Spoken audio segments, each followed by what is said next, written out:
Dehqon akalar mana qalampirni butashdan yana alohida bitta video qilyapman. Meva mana baklar olingan, shoxlar olib chiqilgan.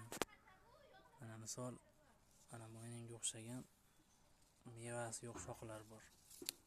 Yo'qsiz chiqadi. Shana yo'q, meva yo'q. Shunaqalarni olib tashalyapmiz mana. Shunda ichlari ochilib mana mevalar rosa ko'rinyapti.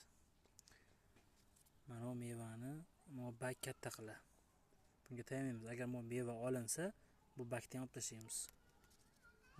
Holat. Shunda qorayib, chiroyli bo'lib katta bo'ladi, keyin bu shanalarni ushlaydi. Hozircha mana ketishlari zo'r. Ko'z tegmasin. Ham tezroq yetiladi.